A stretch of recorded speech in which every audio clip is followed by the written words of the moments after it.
"Adults only," she said. But when I walked in, the house was filled with children, just not mine. My 7-year-old son had been banned from Christmas dinner. And the worst part? They never thought I'd say anything. "Hi, I'm Lauren, widow, mom, and, until that night, the quiet one in the family." But when I saw the empty seat where my child should have been, I said one sentence that turned the whole room silent. You'll want to hear what it was and why I never looked back. Before we dive into the story, let me learn a bit about you. If you're a charming lady, please leave the number 1 in the comments. And if you're a dashing gentleman, leave the number 2. This way, I can send you a special greeting. Now, let's start the story together. Some people collapse loudly when their world falls apart. I didn't scream. I didn't shatter dishes. I just made toast. I packed lunch boxes. I tied shoelaces with trembling fingers and smiled for my son, because Michael had once asked me to promise me you'll keep his world steady, even if yours crumbles. So I did. It was November in Boulder, and the mornings had turned sharp, like air filtered through frost. The kitchen was warm, the toaster humming, but every corner of it still held traces of him. Michael's jacket hung over the back of his usual chair. His favorite mug sat slightly tilted on the top shelf, untouched. I didn't move them. I couldn't. Ethan came in dragging his backpack with one arm and rubbing his eyes with the other. He was only 7, but carried the kind of emotional radar that made me forget he was still so small. "Is the sky always pink before it turns blue?" he asked, peeking through the window. I paused, butter knife in hand. "Sometimes," I said, "especially on mornings that want to be remembered." He smiled, nodded like that made perfect sense, and took his seat. That morning passed like most do now, mechanical.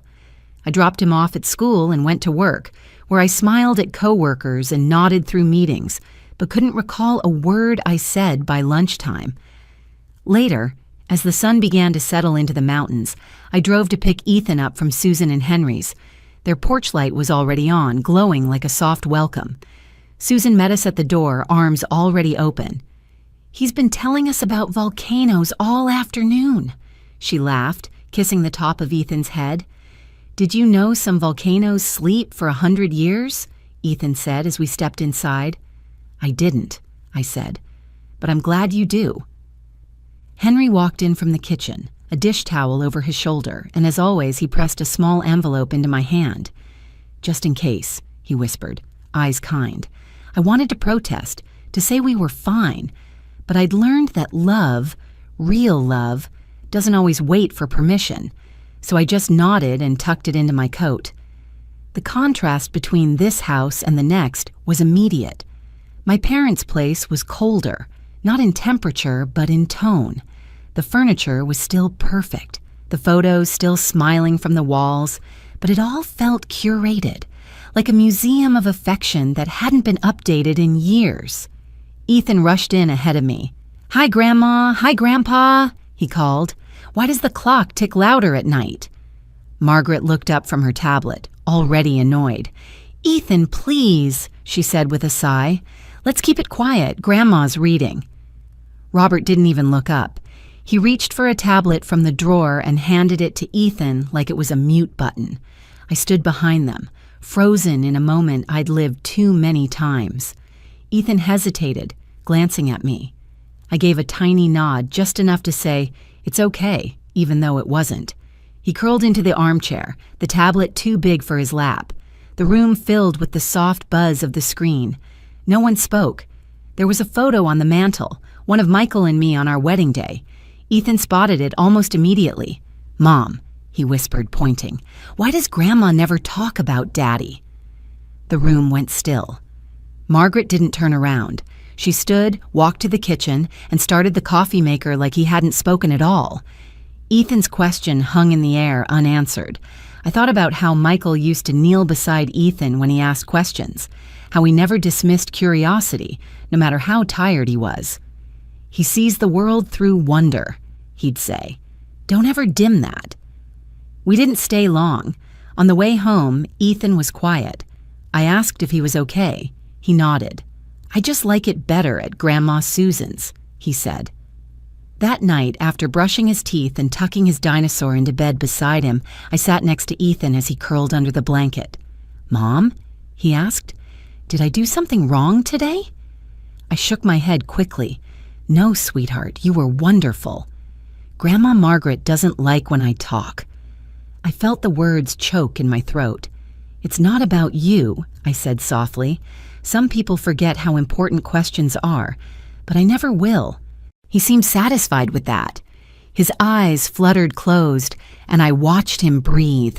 Children fall asleep like flowers at night, slowly, softly, until even their rest is gentle. I walked back to the kitchen, poured myself half a cup of tea I wouldn't finish, and stood by the window. Outside, the street was still. Inside, the quiet stretched around me. What kind of family, I wondered, punishes a child for being joyful? I didn't know the answer, but I knew one thing for sure: this silence. They called it peace, but I was starting to see it for what it really was: a cage. Thanksgiving dinners used to be something I looked forward to. Before Michael passed, we'd bring homemade cornbread, laugh with cousins, and leave with leftovers wrapped in foil. But this year felt different.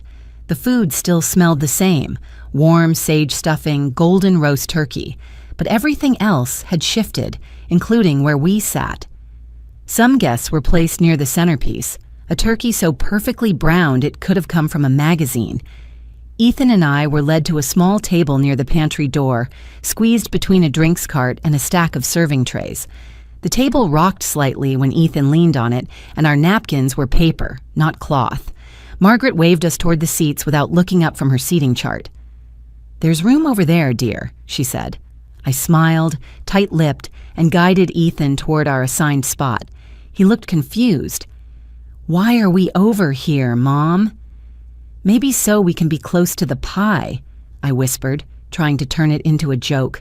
But even he didn't laugh. I remembered something my mother once said while setting up a birthday dinner for Emily's daughter, Mia. Presentation matters more than effort. Back then, it struck me as a harmless remark. Now it explained so much. Emily's family arrived 20 minutes late, but were greeted like royalty. Hugs, laughter, cheeks kissed. Her husband Tom swept in with a bottle of wine. Margaret beamed, saying, "Oh, Tom, you always bring the best reds." Their kids, Caleb, Mia, and Grace, rushed into the living room, bumping into a vase and nearly knocking over a lamp. Margaret chuckled. "Such energy, but look at their manners. They always know how to behave." Ethan sat still, his small hands folded neatly in his lap. He leaned toward me. "Should I go say hi to them?" "Only if you want to," I said. He stood, approached Mia and Grace, and offered a soft hi. Neither looked up. Caleb, engrossed in a phone game, didn't even hear him. Margaret turned from her conversation with Aunt Lorraine and said sharply, "Ethan, dear, why don't you sit down? You don't need to bother them." His shoulders slumped as he returned to our table. Dinner was served buffet style, but not everyone waited their turn. Emily's family was called up first, and Margaret hovered behind them, reminding them to take what you like, don't be shy. When it was finally our turn, many of the platters were half empty. The turkey was down to shreds, the cranberry sauce smeared thin. I scraped together a modest plate for Ethan and filled mine with rolls. Back at our wobbly table, Ethan tapped his fork against the plate gently. "Is this the same cranberry sauce from last year?" he asked, curious. Margaret, passing behind us, paused just long enough to sigh. "Must he always talk during meals?" she muttered. I froze mid-bite. "He's just asking a question," I said quietly. Margaret didn't respond. She moved on, adjusting a wine glass at another table like it mattered more than her grandson's voice. Emily laughed at something Tom said, and Margaret joined in. I watched her reach out and tuck a loose strand of Grace's hair behind her ear, whispering something that made the girl giggle. When Ethan dropped a spoon, he bent to pick it up quickly. I handed him a clean one from my purse, the one I always carried just in case. He smiled in thanks, eyes soft and tired. "Don't eat too fast," I told him. "We've got pie waiting at home." The room buzzed with warmth, except for where we sat. Our corner stayed cold, tucked into the shadows between kitchen staff and family who forgot how to see us. Then came the moment I should have expected. Robert approached mid-meal and set a tablet down in front of Ethan. "Here," he said, "just play." Ethan looked up, confused. "I'm okay, Grandpa. I don't need—" "Just play," Robert repeated, sharper this time. The tablet lit up. A cartoon jingle started to play. I stared at it like it had just been dropped from the sky. Across the room, Caleb was spilling soda onto the carpet. Mia and Grace took turns swatting each other with cloth napkins, shrieking. No one said a word to them. But my son, who had been quietly eating beside me, got a screen shoved in front of him like a muzzle. I reached over, turned the tablet off, and placed it beside my chair without a word. Robert raised an eyebrow, but I didn't explain. When dessert came out, Margaret carried the pecan pie herself, slicing generous portions for Emily's family first. She leaned in to ask if Grace wanted whipped cream. Ethan and I were called up last. We each got slivers barely wider than our forks. Later, back home, I opened our fridge and pulled out the pie I had baked the night before. We sat at our own table, just the two of us, and ate in silence. I didn't ask how he felt. I already knew. He pushed a piece of crust around his plate, then looked up at me with the kind of question kids ask only when they already know the answer. "Mom," he began, his voice soft. "Why do they like them more?" The question made my chest tighten in a way I couldn't hide. I reached across the table, brushing crumbs from his cheek with my thumb. "They don't know how to love out loud," I said, barely above a whisper. "But that's not your fault." He looked down again. I stood and cleared the plates. As I boxed up the half-eaten pie, I realized I was shaking, not from anger, not even from sadness, but from something deeper, the kind of ache that only comes from watching a child begin to understand that even family can make you feel small. The moment I stepped into my parents' house that evening, something felt off, not wrong, just unusually pleasant. The dining table was already set, candles flickering in delicate glass holders, soft jazz playing from the speakers in the corner, and the air smelled like rosemary and garlic. I blinked at the platter on the sideboard. "Roast chicken?" I asked quietly. It wasn't just any chicken, it was my favorite. Rarely made anymore since Michael passed. My mother smiled tightly. "Thought we'd do something special." I nodded, letting her explanation hang in the air like the steam from the gravy boat. I hadn't even taken my coat off and already my chest tightened. This kind of warmth from my mother didn't come without a reason. We sat down to dinner. Ethan was at home with Susan and Henry tonight. My parents hadn't asked why. They hadn't asked about Ethan at all. Instead, the conversation floated from Margaret's knee pain to Emily's new curtains, the stock market, and a long story about how Robert once negotiated a car deal in under 15 minutes. I nodded politely, chewing slowly. I was used to these dinners, the choreography of civility. Smile when spoken to, keep your elbows in, answer when asked. But then came the moment. It was almost casual. Almost. "So," my father said, slicing into his chicken, "after Michael passed, how much did the insurance company pay out?" The knife in my hand hesitated midair. I blinked once, slowly. "Excuse me?" I asked, though I'd heard him perfectly. "The life insurance," my mother added, her voice wrapped in feigned concern. "It must have helped a little, didn't it?" I set my fork down carefully and wiped my mouth. "It was around $250, I said after a beat of silence, trying to sound neutral. Their eyes lit up, not obviously, but just enough for me to catch it, like a flicker of candles catching on a sudden breeze. Not a word about grief, not a word about how I was coping, just numbers. Michael had once joked that my parents liked him more when he talked about taxes and interest rates. I had laughed at the time. It didn't feel funny anymore. "That's good," my mother said, smiling too quickly. "At least you're not drowning." I didn't reply. My father leaned back. With inflation and healthcare being what they are, your mom and I have been stretched a bit thin. You know how it is." Emily chimed in. "I try to help. I send $400 a month. It's not much, but it's something." I glanced at her. She smiled, soft and sweet, but her eyes locked on mine like a dare. My mother sighed, placing her hand gently over mine. "If you could send maybe $1,000 a month, sweetheart, things would be more stable for everyone. You've always been strong, always able to manage."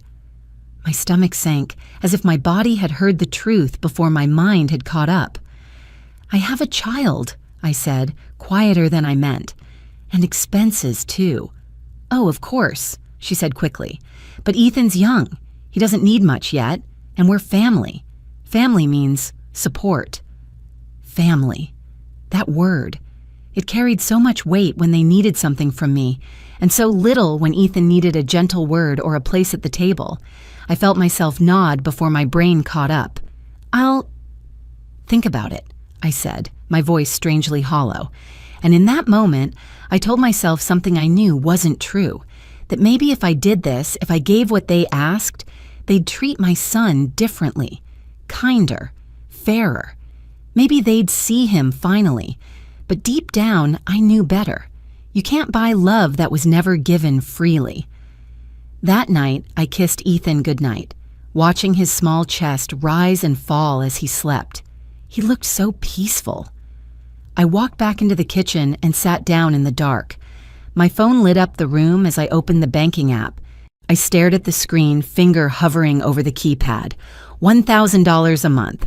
I started to type in the standing order. Recipient, Margaret Walker. Amount, $1,000. Memo, family support. I paused, my thumb trembling just slightly. Was this love? Was this what family meant? I hit confirm. A small message blinked back at me. Transfer scheduled. In that moment, all I could feel was the weight of quiet sacrifice. I had done what they asked. I had given more than I wanted, but not a word of it would ever show up on their lips when Ethan walked into a room. And as I sat there, alone in my own kitchen, I wondered, was this grief? Or was this the beginning of something else entirely? Something colder, something deeper. The wind snapped against the windows as I stood by the front door, phone pressed to my ear. "Mom, I just need someone to pick Ethan up at 3. I have a last-minute meeting I can't miss." There was a long pause on the other end, followed by a familiar sigh. "My back's been awful all week, Lauren. I can barely bend over, let alone drive across town." I opened my mouth, but she cut me off. "Besides, I have a lunch with the ladies from the club. You understand." I murmured a soft, "Okay," though I didn't. Not really. Not after 3 months of quietly wiring them $1,000 a month. Money they never asked how I managed to spare. After she hung up, I tried Emily. "Are you serious, Lauren?" she barked, not even saying hello. "Jason has basketball, Mia has piano, and Grace has a group project. It's chaos here already." "But it's just today, just one afternoon," she scoffed. "You always act like you're the only one juggling things." Click. I stared at my phone for a moment. Then, without thinking, I texted Susan. 5 minutes later, she replied, "Of course, honey. Henry's already warming up the car." That evening, when I pulled into the driveway, Ethan was already on the porch, bundled in his puffy green jacket and chattering excitedly to Henry. Susan waved from behind him, holding a balloon bouquet in one hand and a small cake box in the other. "Happy early birthday," she beamed. "We thought we'd get the celebration started a little sooner." Inside, the warmth wrapped around us like a soft blanket. The kitchen smelled of vanilla and cinnamon. Henry helped Ethan assemble his new science kit, a volcano model complete with bubbling baking soda eruptions, while Susan cut generous slices of chocolate cake. I watched Ethan laugh, flour dusting his nose, eyes wide as the volcano foamed over. "This is the best birthday ever," he cheered. My heart swelled and ached all at once. Later that night, As I wiped crumbs off the table and folded leftover wrapping paper, I taped Ethan's handmade thank you card to the fridge. A wobbly crayon drawing of him, Susan, and Henry stood under a banner that read, "My Real Birthday Heroes." I ran my fingers over the drawing and blinked hard against a tear. Margaret hadn't called. Not a text, not a card, not even an, "I'll be there next time." Ethan didn't ask. Not right away. He was too busy showing Henry his newly built volcano again. But as I tucked him into bed, his arms curled around his stuffed dinosaur, he finally whispered, "Do you think Grandma forgot my birthday?" My breath caught. I brushed his hair back and kissed his forehead. "I don't know, baby. Maybe she just had a busy day." He nodded slowly, eyes growing heavy. But I knew. It wasn't that she forgot. It was that she didn't care enough to remember. I sat in the darkened hallway for a while after he fell asleep, staring at the quiet hum of the nightlight in his room. The same people who once clutched my hand at Michael's funeral, who said, "You'll never be alone," couldn't even spare a moment for their only grandson's birthday. That weekend, I saw Susan taping one of Ethan's drawings to their own fridge. "It's my gallery wall now," she smiled. It hit me then, not just the absence of my own parents, but the abundance of love that lived just 2 blocks away, in a modest, yellow-trimmed house with a driveway full of sidewalk chalk drawings and a door always open. They didn't need blood to love Ethan. They just chose to, and that choice made all the difference. The room glittered with golden lights, a fire crackling softly in the hearth, and laughter bubbling from every corner. I stepped inside and paused. There, beneath the arched doorway, children danced with peppermint sticks, their cheeks flushed from sugar and excitement. But none of those children were mine. When I asked my mother last week if I could bring Ethan, she had been firm. "This year's Christmas will be elegant," she said, "just grown-ups." I had nodded, swallowed the disappointment, and arranged for Susan and Henry to keep Ethan for the evening. He was too kind to question it, only asked if I'd bring him a candy cane. But standing there, surrounded by nieces and nephews tearing into gift bags, the lie cut deeper than any blade. I walked into the dining room. Crystal glassware, name cards, sprigs of rosemary atop folded napkins. It all looked perfect except for the empty seat in my heart. Aunt Lisa caught my eye and asked, "Where's Ethan?" "With his grandparents," I replied, keeping my voice even. She looked puzzled. "That's too bad. He's such a sweetheart." Before I could answer, Emily's voice rang from the hall. "Kids, shoes off. You'll track snow everywhere." Her daughters giggled and kicked off boots by the entryway. The lie shattered completely. Outside, snowflakes clung to my lashes, melting the moment I stepped into the warmth of the Walker house. The heat, the light, the soft piano melody playing from the corner speaker, everything was choreographed like a commercial for the perfect family holiday. Except the reality was anything but perfect.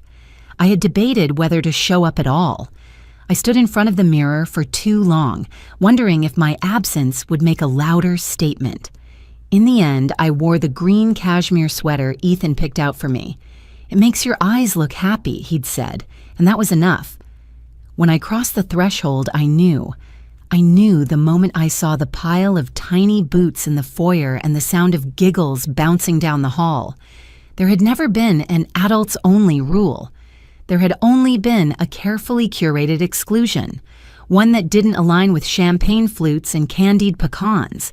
The first wave of hurt came fast and unrelenting, but I held it in as I always had. I found my seat at the long table, wedged between Uncle Greg and Emily. Her cheeks were flushed, whether from the cold or guilt I couldn't tell. She avoided my eyes as she poured herself wine. Across the room, the children gathered near the tree, playing some invented game with colored ribbons. My son should have been there, laughing too loud, asking too many questions. Instead, he was at home, waiting for the piece of pie I promised to bring back. "Is Ethan okay?" Aunt Lisa asked gently, slicing into her roast beef. "He's with Susan and Henry tonight," I said.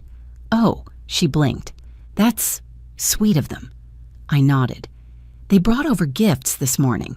Built a science experiment together. You should have seen him when the volcano erupted. The words made my throat tighten. Tom looked over then, something unreadable in his gaze. Emily said it was no kids this year. I turned to Emily. Did she? Emily's eyes darted to Margaret, then back to her plate. She didn't respond.